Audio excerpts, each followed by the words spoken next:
मित्रांनो, मी आता आलेलो आहे सुरतमध्ये. खरंच आम्हाला कपडे घ्यायचे होते, त्यासाठी मी आणि दाजी आम्ही दोघंजण आलेलो होतो. मात्र मला नेहमीवानी जरा फिरावं वाटलं किंवा फिरणं थोडं गरजेचं आहे, काय परिसर आहे पाहावा म्हणून सहज आम्ही एक मंदिराकडे आलो आहे. आणि त्या मंदिराचं नाव आहे राधाकृष्ण मंदिर सुरतमध्ये. आणि ते पाहून फारच मन असं छान मनाला वाटलं, एकदम स्वतःला मला बी चांगलं वाटलं की सुरतमध्ये असं बी एवढं मोठं भव्य मंदिर आहे, राधाकृष्णाचं मंदिर आहे. तर नक्कीच मित्रांनो, ज्या तुम्हाला जर कधीही वेळ मिळाला किंवा तसा प्रसंग आला तर हे मंदिर बघितल्याशिवाय जाऊ नका. अत्यंत सुंदर मंदिर आहे, छानसे कारंजे आहेत. हे पहा, इथून तुम्हाला जरा मी पुढे घेऊन जातो. असे छानसे कारंजे. काय होते मध्ये काय, ह्या ज्या घटना आहेत किंवा या ज्या आठवणी आहेत हे आपल्या जीवनाला सतत उभारी देत असतात. त्यामुळं ह्या मला व्हिडिओमध्ये कैद करायला जरा बरं वाटतं की जेणेकरून परत कधी तर बघितलं तर आपण या ठिकाणी गेलो होतो असं वाटतं.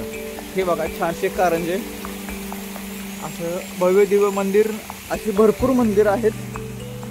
पुढं बघा, आपले हनुमानजीवर बसले आहेत पुढं छानसे. त्यानंतर थोडासा परिसर तुम्हाला फिरून आणतो. मी फिरतोय, पण मात्र मी तुम्हाला दाखवल्या कारणानं, माझ्या मित्रमंडळींना हे दाखवल्या कारणानं मला असं वाटतं की माझ्याबरोबर मित्रही आहेत, कारण मित्र बघणार आहेत. मित्रांनो, लाईफ खरंच सुंदर तर आहेच, पण ते बनवायचं आपल्या हातात आहे. त्यासाठी आलेक्षण हे चांगले घालवणं गरजेचं आहे किंवा त्याचा उपभोग घेणं गरजेचं आहे. अगदी सहजच आम्ही आलो, मागाशीच तुम्हाला सांगितल्याप्रमाणे मी सहजच आलो एकदम इथं. दाजी म्हणलं चला जरा निवांत वेळ आहे तर आपण जरा फिरायला जाऊयात. मग बसची तिकीट काढली, तीही कशी 30 रुपयाची तिकीट आहे एका व्यक्तीला, आणि दिवसभर कुठेही फिरा त्याच्या बसमधून. आता हे आम्ही मंदिर मस्त बघणार आणि त्यानंतर पुढच्या प्रवासाला जाणार, अजून काय बघणार आहे. आणि जेवढं शक्य आहे तेवढं संध्याकाळी 6ची ट्रेन आहे आणि 6 वाजण्यापूर्वी जेवढं काय आम्हाला पाहता येईल तेवढं आम्ही पाहणार. जेवढं मला शक्य होईल तेवढं मग कॅमेऱ्यात कैद करणार, आम्ही तुमच्यापर्यंत पोहोचवणार. तर मित्रांनो, लाईफ सुंदर आहे, चांगला आहे. आणि खरं तर मला वाटतं तुमच्यामुळं अजून माझं लाईफ सुंदर होतं. तुम्हाला खरं सांगायचं झालं तर मला असं वाटतंय म्हणजे आहे की आपण काय करतो ते जरा इतरांनाही जरा दाखवा वाटतं का नाही. म्हणजे खरं खरं मन असतं ना आपलं, म्हणून तर आपण फोटो काढत असतो. त्यामुळे जे आपण प्रेम देत आहात त्या खरंच मी सर्वांचा आभारी आहे. सर्व मित्रपरिवार, नातेवाईक, हितचिंतक यांचा मी शतशः आभारी ऋणी राहीन. तर चला आपण जाऊयात आता जरा पुढं, जरा जवळ मोठं मंदिर आहे, ते मंदिर आपण बघूयात. हे पहा, असं आहे हे आपले महादेव. असा हा सर्व काही परिसर आणि छानसं मंदिर, अतिभव्य दिव्य. मला आपणाला दाखवायला अत्यंत आनंद होतोय. तर मित्रांनो, आपण जाऊयात आतमध्ये. अलाउड दिसतोय मोबाईल व्हिडिओ करायला, श्री नीलकंठ हवेली. तर मी आत्ताच जाऊन आलो आतमध्ये. तर मला असं काही जाणवलं नाही की व्हिडिओ वगैरे करू नका असं काय. तर थोडंसं आपण जरा जाऊयात मंदिरामध्ये.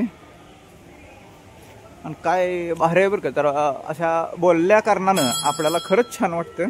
तर मगाशी मी शांत होतो, पण अचानक म्हटलं आपल्या मित्रांच्यासाठी आता एक व्हिडिओ बनवावा. आणि जसं का मनात आलं तसं मला एक आनंद, लगेच मला जरा आनंद व्हायला लागला. तर जाऊयात आता आतमध्ये आपण.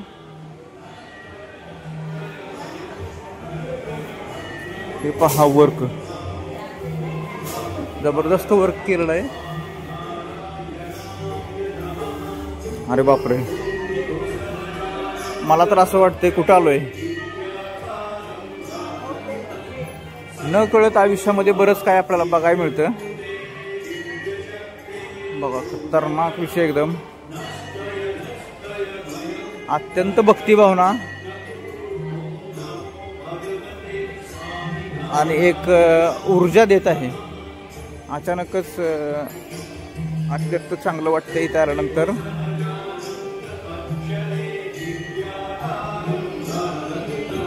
आणि सुदैव चांगलं की इथं व्हिडिओ अलाउड आहे, म्हणजेच आपल्याला हे क्षण कैद करता येता येत. आता तर मित्रांनो,